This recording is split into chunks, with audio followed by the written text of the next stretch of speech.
وصل. اوكي تمام. اوكي دكتور بيير please you have the floor. Okay, thank you very much. So, ladies and gentlemen, dear faithful friends of our cycle of lecture organized by the Bahrain Authority for Cultural Antiquities, welcome again.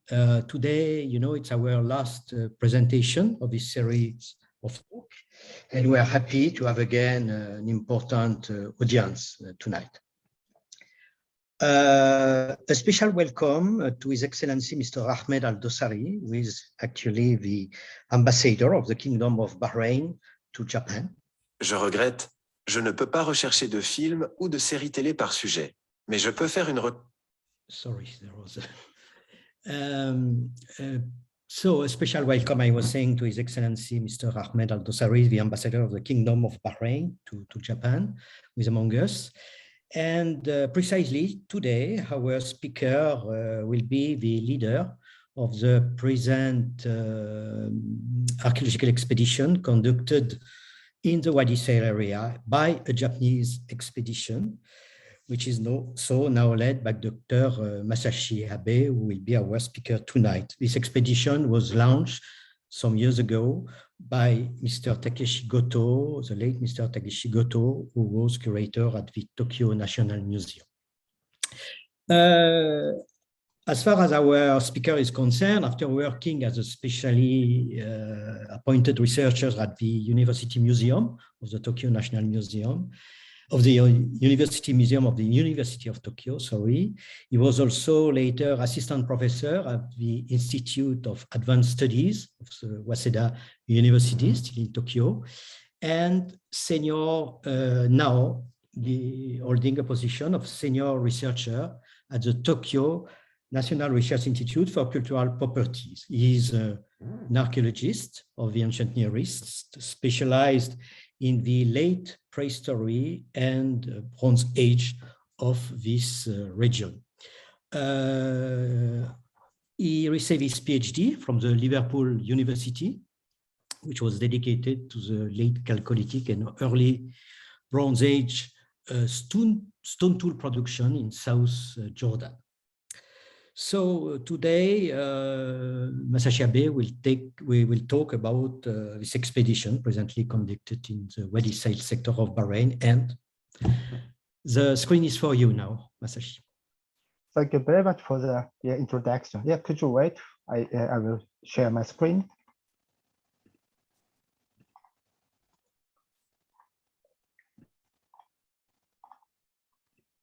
Just wait.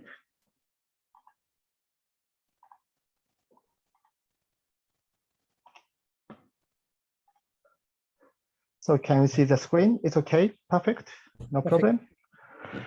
So good afternoon. Thank you very much for the introduction. I'm Masashi Abe. So I'm very happy to have this opportunity to speak to you today. So today I would like to talk about Wadi Sail archaeological project. In particular, I would like to introduce results of 6 seasons of excavations at Wadi Sail, which were conducted in 2020. Just wait. So I'm going to divide my presentation into 4 parts. First, I would like to introduce Dirman and Dirman barrier mounds. Second, I'd like to introduce our project, Wadi Sail archaeological project. Third, I'd like to talk about research history of unique barrier mound with subsidiary barriers. Then I would like to speak about result of 6 seasons of excavations at Wadi Sail. Just a wait.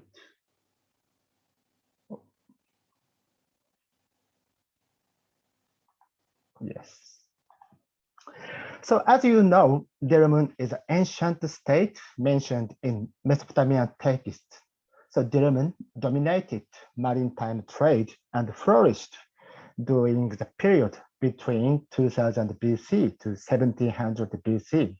So Dirman merchants transported a variety of goods, including copper from Oman, gold, ivories, carnelians, wood from Indus, lapis lazuli and tin from Afghanistan, and pearls from Yemen to Mesopotamia. So currently, the island of modern Bahrain is identified with Yemen. So Bahrain is very famous for burial mounds. So in Bahrain, about 75,000 burial mounds were constructed in the early Yemen period, which spanned from 2300 BC to 1700 BC. So early Yemen burial mounds are divided into two types, so Rifa type and Bad type. So this is Rifa type. So Rifa type burial mounds are cairns, mainly built of stones.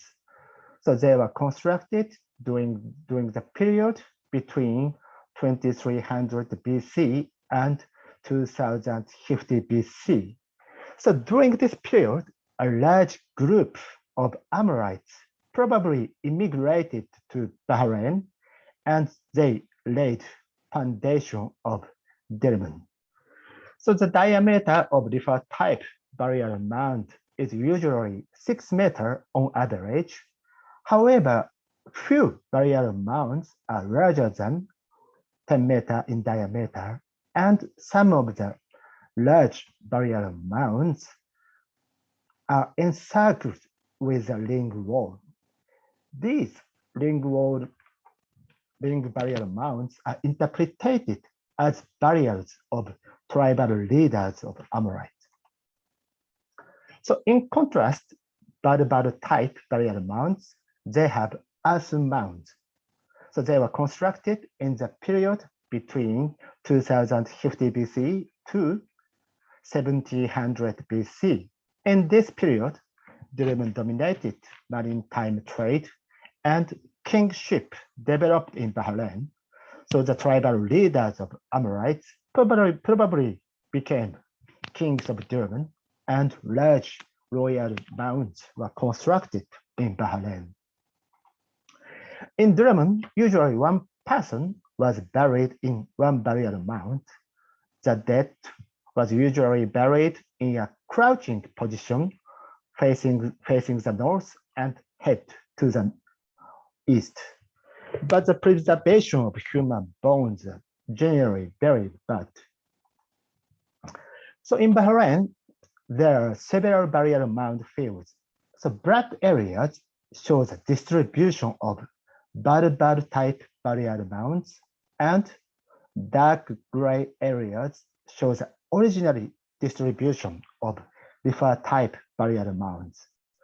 Rifa type burial mounds used to widely distributed on the inland plateau of Bahrain, but most of the Rifa type burial mounds were lost due to urban development.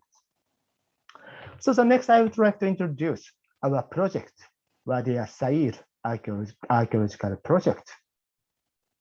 So we started our project in 2015, and the first phase was from 2015 to 2019 and directed by Dr. Takeshi Goto. In the first phase, we excavated a total of 18 burial mounds. But in 2020, Dr. Takeshi Goto, he passed away. So now I am directing the excavations. And in 2020, we started second phase of the project. So Wadi al-Sail is here. So Wadi al-Sail is a 4-kilometer long wadi on the inland plateau of Bahrain. So along 3 kilometers of this wadi, so hundreds of Rifa type burial mounds are scattered on both sides, both slopes of the wadis. So currently, Rifa type burial mounds remain only around Wadi al-Sail. So this is a picture of Wadi al-Sail. So this is a wadi. So Rifa type burial mounds are thinly scattered on slopes of the wadi. So because the barrier mound field of Wadi Said is very huge, over 3 kilometers long, so our research area focuses on its northeastern part. So in this part, in this area, there are about 300 barrier mounds. So during the first phase, we excavated 18 barrier mounds. And during the first phase, we discovered very unique barrier mounds. So these barrier mounds are very unique because you can see they have small subsidiary barriers. So the next, I would like to talk about research history of the barrier mound with subsidiary barriers. In Bahrain, excavations of Dirban barrier mounds already started in the late 19th century, but barrier mounds with subsidiary barriers were not discovered in the next 100 years. From 1977 to 1979, the rescue excavations were undertaken at Sal before construction of King Fahad Causeway.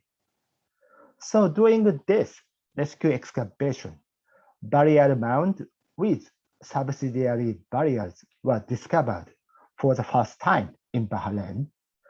But at the time, subsidiary barriers didn't yield any human bones because the preservation is very bad. But because of the size of the chambers, it was suggested one adult was buried in the main barrier mound and sub-adults were buried in the subsidiary barriers. So they were interpreted as a kind of family tomb, family barrier. In the 1980s, another rescue excavations were undertaken before the construction of Hamad town. So during this rescue excavation, a skeleton of a child was discovered from subsidiary barrier for the first time. So since then, more barrier mounds with subsidiary barriers were discovered. Then Dr. Bruno Florich, he undertook very comprehensive study. He suggested adults were buried in barrier mounds without any subsidiary barriers or in the main barrier mounds with subsidiary barriers.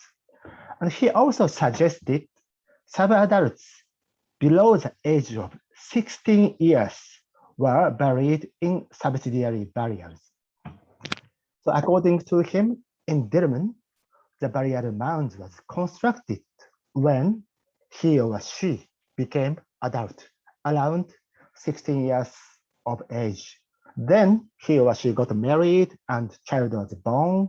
And when the child died accidentally, he or she constructed small subsidiary barrier mound for the child next to the main mound. So this is his basic idea. So recently, Dr. Laursen also studied barrier mounds with subsidiary barriers. So according to him, so subsidiary barriers were generally constructed on the south of the main barrier mound. But some basic questions on the barrier mound with subsidiary barriers remain unanswered. For example, it is not clear whether they contain father and children or they contain mother and children. It is not clear yet. And it is also not clear whether they are really family tomb or not. So this is not clear yet. So from the second phase, we decided to focus on excavations of barrier mound with subsidiary barriers. So first we studied how often barrier mounds have subsidiary barriers. So stars show barrier mounds with subsidiary barrier mounds. So our study shows nearly 20% of barrier mounds have one or more subsidiary barriers. So the next I'd like to introduce results of our excavations of barrier mounds with subsidiary barriers.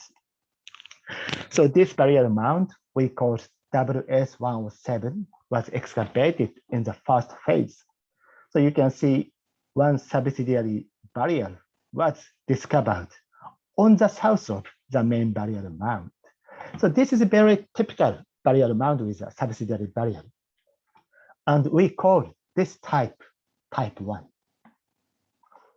So from this subsidiary barrier mound, a skeleton of a child was discovered. The preservation is very bad, but you can see 2 legs here. So the child was buried in a crouching position with facing the nose. The next is WS195. This was also excavated in the first phase. This is also type 1. So 2 subsidiary barriers were constructed on the south of the main barrier mound. No human remains were excavated from WS195. So this is another example, WS2 and WS3. They were also excavated during the phase 1, but we call this type 2. The main barrier mound is here, and one subsidiary barrier was constructed here to the south of the main barrier mound. But you can see they are not attached. They are separated. So this type is very new. So we call this type 2. Actually, this type 2 was discovered for the first time by our project.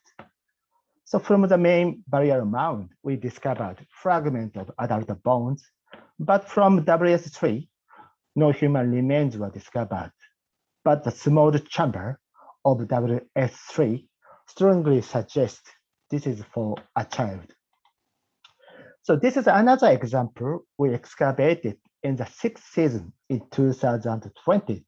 This is also type 2. So this is a main barrier mound, and 3 subsidiary barriers were constructed to the south of the main barrier mound, but they are separated. So this is where we call this type type 2. And from WS8 and WS91, we discovered tiny fragments of human bones. And this is another example. So we excavated during the 6th season in 2020. So the main barrier mound, WS23, is here, and 4 subsidiary barriers, WS19, WS20, WS21, WS22 were constructed to the west, not south, to the west of the main barrier. And these subsidiary barriers are quite large. Usually subsidiary barrier mounds are usually less than 2 meters in diameter, but these 4 mounds, these 4 subsidiary barriers are from 4 meters to 5 meters in diameter. So we call this type 3. So this is a main barrier mound, WS23, and WS23 itself is a type 1 barrier mound. This barrier mound is attached with 6 small subsidiary barriers. So 6 small subsidiary barriers were constructed on the south of WS23. And then this is a WS23, and these are 4 subsidiary barriers, WS19, WS20, 21, 22. As you can see, these subsidiary barrier mounds are quite large. Before excavations, we thought these 4 mounds contain adult, but we excavated WS22 and WS21. And WS22 yielded bones of juvenile around 6 years old. And from WS21, we also discovered bones of juveniles who are from 6 to 12 years old. So it is very likely all of these 4 subsidiary barriers contain juveniles. So now we divide the barrier mound with subsidiary barriers into 3 types. And the types 2 and the type 3 were discovered for the first time by our project. So let me explain. So this is type 1. Type 1 subsidiary barrier were constructed on the south of the main barrier mound. So type 2 is very similar to type 1, and subsidiary barriers are located to the south of the main mound, but they are separated from the barrier mound. And the type 3, quite large subsidiary barriers were constructed to the west, not to the south, to the west of the barrier mound.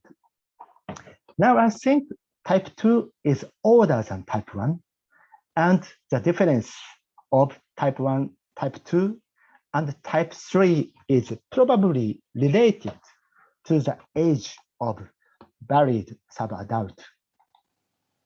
So we compared the size of barrier chambers. So this table shows width and length of barrier chambers of barrier mounds, which we excavated at Wadi Sail.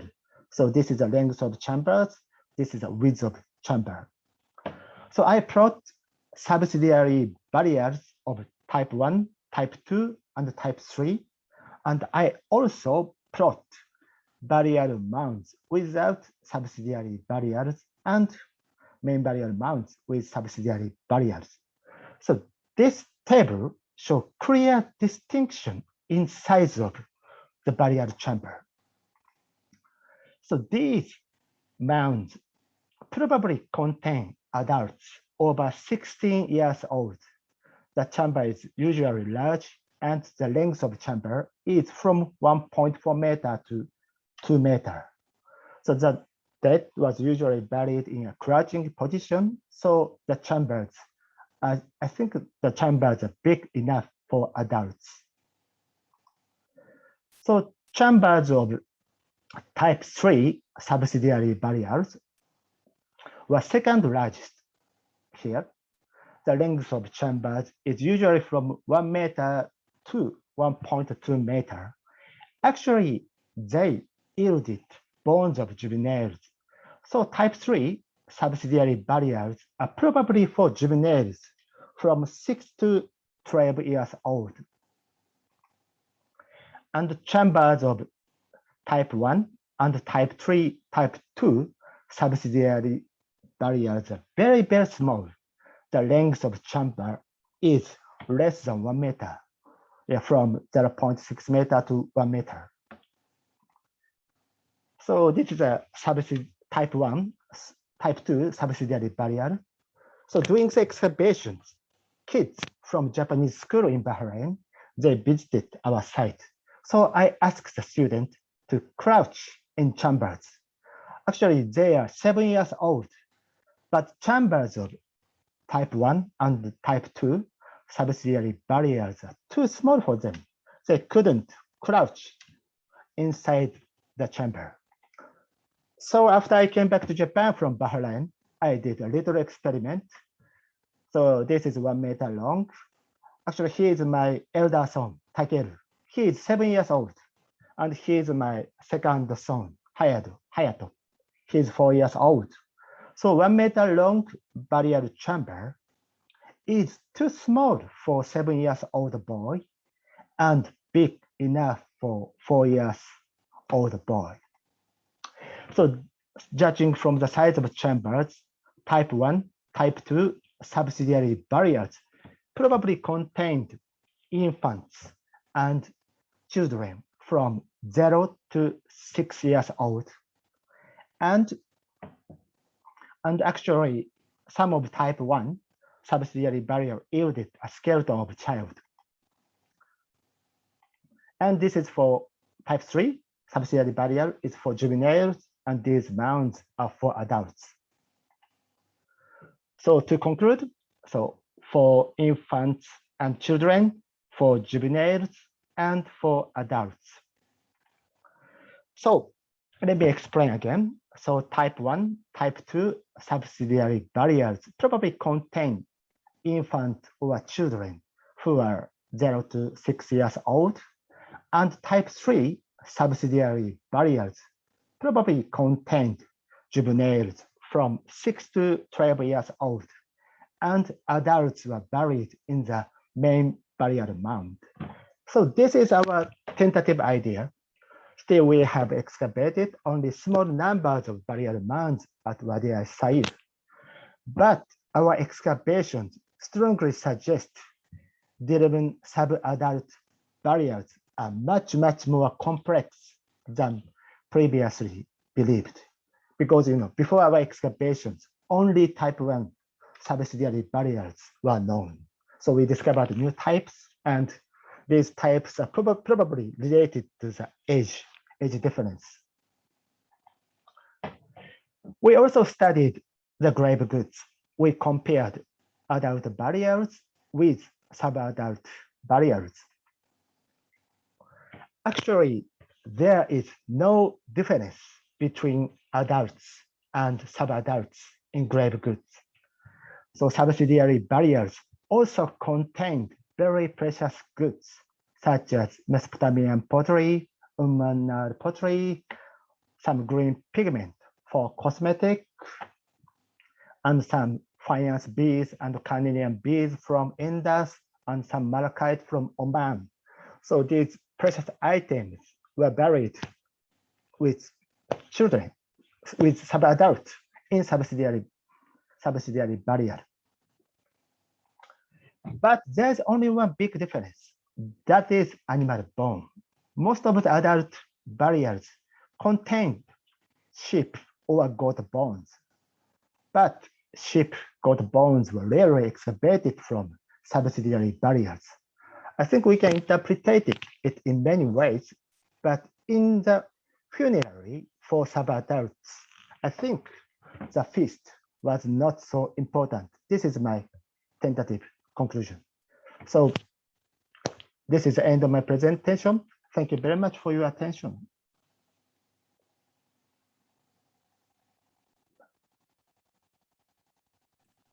Thank you very much, Masashi Abe, for this very detailed presentation.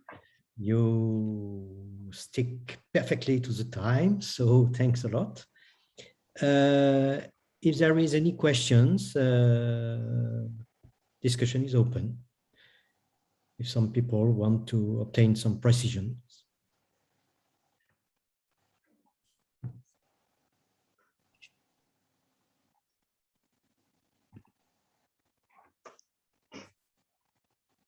If there is nobody, Fadwa, apparently there is nobody asking questions. So, okay. So I have just to thanks again our speaker of tonight, Masashi Abe, but we expect to see again with your team as soon as possible in Bahrain after this difficult period of pandemic. But Dr. Pierre, yeah, Dr. Pierre, there's one question.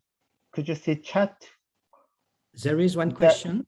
Yes, could you check the chat? So there's one message. Thank you for the presentation. I have a question. Ah, yes. Were there any mythological or religious? Yes, religious reasons that the family was buried next to each other. Actually, I have no idea at all. German, they don't have writing. So yes, I cannot say anything at the moment. But maybe after some additional season and some additional discoveries, we will know more. We can. Okay. Thank you very much. So anyway, thank you very much to you at first. We expect that you will be able to start your project again very soon. Thank you very much. Thanks to the audience. This was the first experience for this cycle of lectures.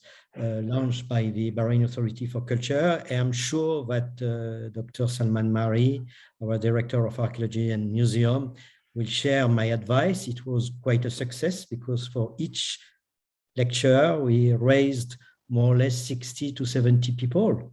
So, which is quite exceptional. We would have organized that on site in an auditorium. We will certainly have not reached such a number of people. So thanks again a lot to all of you.